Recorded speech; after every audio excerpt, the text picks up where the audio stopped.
Sometimes when I make a video, I know in advance what the title of the video is going to be, because I know the subject I'll be talking about. Well, in this one, this video could have any number of titles, so I'll decide afterwards. Um, there's a number of things on my mind that I think need to be raised here. Um, I specifically didn't make a video on the hospital massacre in Gaza City because I knew that that would be something where there was going to be accusations and counter accusations, and I just didn't want to rush to make a video and talk about that. Also, I'm not monetized, but if I was, it's a gruesome thing, and it's the sort of video that I'd probably be demonetized for. Um, but whatever way you look at this conflict, anyone with a conscience would have to be deeply unsettled by what happened. At least 500 people killed in an Anglican run hospital in Gaza City. I was surprised to know that there were Anglican run institutions there in that part of the world, but it was. Um, Now, at the time, I thought it was possible that it might have been an Israeli strike because Israel has been conducting an extensive aerial campaign, and they certainly have the weaponry for it. And I think no matter how much caution the IAF take, um, when you have that sort of campaign in a densely populated area, it's inevitable that there will be civilian casualties. I mean, if we look at World War II, the urban bombings in that war, there's no way when the RAF bombed Hamburg or Cologne or Dresden, certainly, that there weren't civilians killed. Of course there were, and of course the same when they bombed British cities. Hull, Birmingham, Plymouth, Bristol, Belfast. Thousands and thousands of civilians died on both sides, were made homeless. So what's happening in the Holy Land is a microcosm of that. I think I think both sides are seeing it as total war. So I thought it was plausible that it was an Israeli strike. But over time, I sort of think about this. I was thinking, well, Biden was due to visit the next day, which he did. That went ahead. Huge security operation in place. I mean, when Trump visited the Holy Lands, he had apparently 1,000 personnel, and that wasn't even at a time of outright war as it is now. So this must have been one of the most complex security operations ever for an American president. American presidents have been in war zones before, but this really was, I think, unprecedented, actually, possibly in those circumstances. So it would have been a real headache for the Secret Service, but they pulled it off. So, it's a credit to their professionalism. But yeah, in the last few days, Israel has produced information suggesting that this actually came from the Palestinian side. Now, the big obvious question would be what would Israel gain from a deliberate strike on a hospital on the eve of the American president's visit? Um, it's something that's enraged not just the neighboring vicinity of Israel, but the whole of the Middle East. I mean, it's really the very same night there was riots in the West Bank, and there were millions of people convinced it was Israel. But the IDF produced information. Now, I should say this is their source, so we can't be 100% sure. But they produced a transmission, supposedly between two Hamas operatives, in which they witnessed a projectile being fired from a nearby cemetery. And this projectile apparently uh, missed and fell and hit the hospital. And that was from a group called Islamic Jihad, which is another Islamist group in Gaza. I think it's very plausible because apparently up to a third of all rockets fired from Gaza don't land in Israel. They fall flat. It's not inconceivable. The IAF showed a map, sort of, I guess it was a radar type map showing the range of this, and it was going north towards Israel. They also showed a lot of footage of the site in which, firstly, the walls of the building hadn't actually collapsed. Now, Israel has weaponry that can absolutely flatten a building. So that's an interesting point. There was also no crater effect, as if from an incoming rocket. Um, we'll probably never know. It's possible that it was an Israeli strike, and but I don't think a deliberate one. I think if it was from the Israeli side, it was terrible. I hate that term collateral damage, but I think it would have been a terrible accident because I don't see what Israel gained from it. Islamists, on the other hand, have shown their utter contempt for human life. I think they would happily sacrifice 500 Palestinians if it meant, framing Israel. I honestly believe that. But we'll probably never know. So it's impossible to look at this war without looking at what so far is its deadliest single incident on the Palestinian side. October the 7th, people forget, over 1,000 Israelis massacred. There's been some very sobering pictures. There was one in the university where it showed every single aisle just had a photograph of a missing student. They were either killed or kidnapped. Every single one. But this conflict, more than any other, and I've mentioned this before, has reverberations around the world. Um, the major conflict of the 2020 so far is the war in Ukraine, but there's something about the conflict in the Holy Land that just gets international interest in a way like no other. It may be the faith component, the fact that that part of the world is a major hub of the three Abrahamic religions. It could also be that a lot of the hostages are foreign nationals, and they're not all Jews. Um, so actually, a lot of countries have a vested interest in this. I understand there could be as many as 12 British captives. Now, some of them will be British Israeli citizens, but nevertheless, there's a British connection there. Rishi Sunak met Netanyahu. Seems every leader's meeting Netanyahu. Schultz met him as well. Um, but there was one thing that really, really disgusted me. There was images of missing people put up around Camden in North London, and two Muslim women came and tore them down. And when asked about this, one of the women apparently said that it was an act of peace. Now, let's be very clear. This wasn't Israeli flags. This wasn't IDF propaganda. This was pictures of missing people. I personally think the two women who were filmed should be arrested and charged with a hate crime. But I'm also looking at these pro-Palestinian demos, and honestly, I think we need to follow suit with France and Germany. I think we need to ban them. The right to peaceful protest, the caveat there is peaceful. So far, I'm yet to see one that is peaceful. They've pretty much all involved some level of intimidation or violence, from what I can see. I am not saying that everyone at those rallies is an extremist. I think there will be people motivated by genuine concern about what's happening in Gaza, anger, but unequivocally, undeniably, there will be elements in there that are outwardly pro Hamas. And when you get left wing students in the United States wearing paragliders, i.e., to mock what happened on October the 7th, it's repulsive. There was one incident in London where an Iranian man, apparently an Iranian dissident who's camped outside the Foreign Office for over 200 days, he was basically attacked by a mob because he had an Israeli flag. And it was kind of troubling to see. The police literally had to protect him because this pro-Palestinian mob chased him. The similar things are happening all over the world. There was the incident in Sydney. I don't know if I mentioned this in my previous video, where the sole Israel supporter he was basically arrested for his own protection. And you had a mob, I think I mentioned this in my video about anti-Semitism, chanting death to the Jews. Now you cannot tell me that within the pro-Palestinian contingent there isn't vicious anti-Semitic bile, because there is.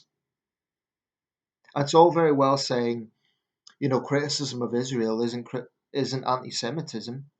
And I've always agreed with that. There's some things Israel does I don't agree with. But I think it is undeniable that within that anti Israel faction, there is anti Semitism, and it always comes down to the Jews. And this is evil. I've done some research recently, or rather, my family did, and I discovered that in this house in the mid 20th century, a Jewish family lived here. Don't know a great deal about them. They were actually of Ukrainian descent. But I wonder, what would they be making of all this? Of this, they all passed away some time ago. But you know, the pro-Palestinian side, I often wonder. Now, some of them may be Palestinians, in which case that's it's personal. But I often wonder, in the wider dimension, when you get Tunisians or Egyptians or um, other people of Arabic descent, or even not, Malaysians. You get people from all sorts of backgrounds, and they have this fixation on Israel, and a lot of the European and American left as well, including even some Jews. I mean, this is one thing I've seen held up. You get left wing Jews who are fiercely critical of Israel, and to the point where they will even defend Hamas. I've seen that, and this is kind of insane. But I wonder, I'm not Jewish. It's not for me to question loyalty to Judaism or anything like that. But I wonder, I can't help but wonder, is their left wing worldview, is that the guiding focus of their identity? I just wonder, more than their Judaism. Because I don't know how they could look at a terrorist organization that slaughters hundreds of people and in any way, shape, or form try to condone it or minimize it. Um, but I think there's something deeply troubling going on here. The other thing I would say about the pro-Palestinian demos is, there's the anti-Israel component, but mark my words, there will be anti-British sentiments there too. Partly because Britain's perceived to be pro-Israel, um, but I think that there are unquestionably Islamist factions, and if it wasn't Israel, it would be Britain. Contrast this with those who are pro-Israel. They're largely peaceful. They're angry. They're angry at the BBC's editorial policy, but I've seen them as largely peaceful. But they're scared. They're scared. I think honestly, I don't blame any Jewish person for being scared at this point. And I think recently there was a few days ago another Islamist attack in Brussels. Two Swedish nationals killed. The attacker was a Tunisian national, claimed to be part of ISIS. Whether he was or not, whether it's just people. Because often with terrorists, they sometimes get lone wolf actions and they try to claim to be part of a group, but nevertheless, the ideology is there. I think we need to wake up. I think we seriously need to wake up. There was one rally in Newcastle. The speaker was wearing the face mask of a Hamas fighter. This is Britain. Um, and when people say Israel reaps what it sows, this is the result of Israeli policy. I put it to them. I put it to them. When you judge Israel harshly for its policies, for its military policies, consider the fact that Hamas's charter specifically calls for the eradication of the state of Israel. I mean, this this is a battle for survival. It really is. And whilst the Palestinians live in a grim, grim situation, and I'm not ignorant of that, Gaza is one of the most dismal places on earth. Look at the Middle East, look at the Arab world. It's vast. It stretches from Morocco to Iraq. It's a vast region. Um, Look at Israel, 20,000 square kilometers. That's it. That's the Jewish state. So I honestly think when people look at this and they judge Israel harshly, they need to put themselves in the shoes of, frankly, the Israeli government. And this is not to justify everything Israel does, but no wonder Israel takes a hardline approach because their very existence is threatened. And I defy any Tunisian or Malaysian um, to say this is, to look at their country and say that their government, they wouldn't expect their government to act when there's this constant threat. Um,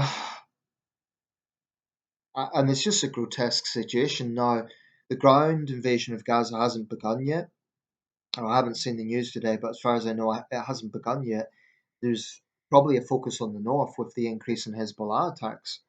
But when it does begin, it will be very bloody. No doubt many Israeli soldiers will die. Sadly, civilians will die. It always happens in urban warfare. It's going to be possibly, I imagine, the most complex operation Israel's ever been involved in. And in sentimental terms, of course, I want to see an end to this. I want to see a ceasefire. But realistically, what are the options Israel has? Let's say it does some sort of ceasefire with Hamas, a prisoner exchange, and Hamas releases the hostages and Israel releases their fighters. Well, what then? Hamas will feel emboldened by that October the 7th attack. They'll do it again.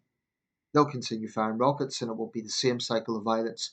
So, as horrible as this is, in the long term, I think it's probably better to destroy Hamas once and for all. And this is not to say there aren't going to be other groups out there, but Hamas is one of the most powerful. And if they can weaken Hamas, that's no bad thing. Now, some people will say I'm just blinded by pro Israel bias. That isn't, I don't see it that way because I think what's happening on the Palestinian side is awful. Um, it's a dismal situation. And Israel, some of the things it's been saying, just move to the south. It's a lot easier said than done when you have disabled people, pregnant women. Israel must know that's not an easy thing to do. And then when they do move south, there's more airstrikes.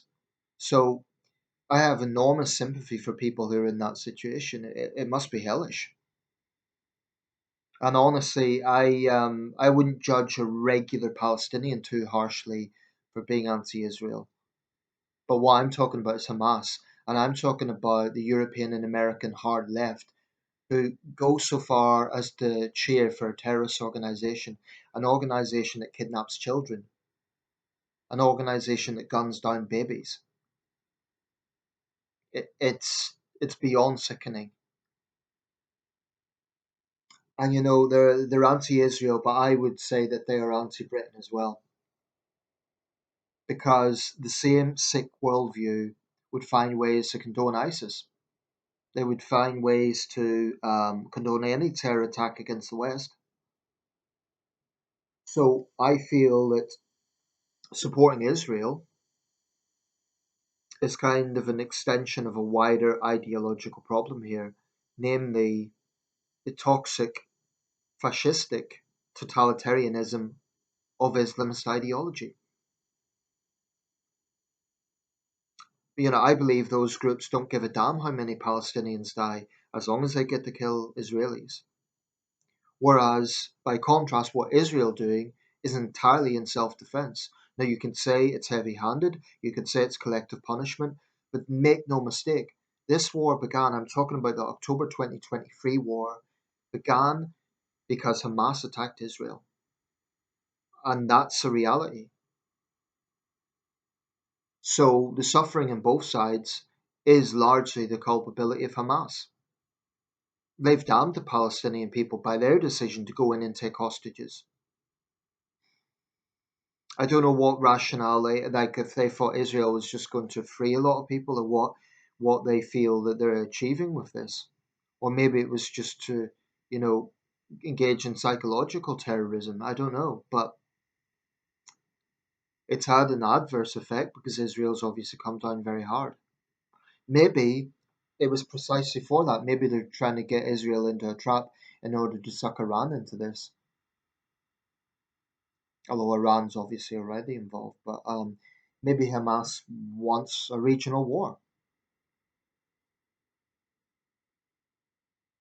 But anyone with a conscience will look at what happened in that hospital with nothing but disgust. I think the information and the evidence does veer towards us being from the Palestinian side, but we'll probably never know 100%. If Israel was responsible, that is blood on their hands, no question about it. But I think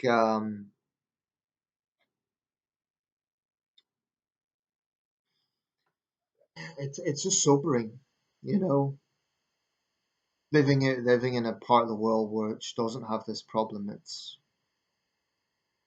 I think being on the ground, where raw emotions are going to be there, it's going to be a different environment rather than just analyzing from outside.